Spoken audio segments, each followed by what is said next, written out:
ايه اللي بيخلي شخص ينجح بشكل اسرع او يكون متميز بشكل اسرع عن بقية الناس اللي حواليه؟ وخصوصا يعني لو كانوا الناس اللي حواليه دول في نفس المستوى، المستوى الخبرة او مستوى العلم يعني. حاجة واحدة، هي انه بيعرف او عنده مقدرة انه يقدم نفسه بشكل كويس، يعرض فكرته بشكل كويس، يتكلم عن موضوع او عن الشركة او عن برودكت او عن خدمة بشكل كويس. هو ده اللي بيميز شخص عن التاني.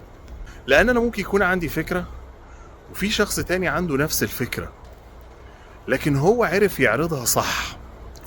مين اللي فكرته هتتقبل؟ الشخص التاني، حتى وان كانت هي نفس الفكرة يعني. ليه؟ لانه عرف يعرضها صح. فانت عشان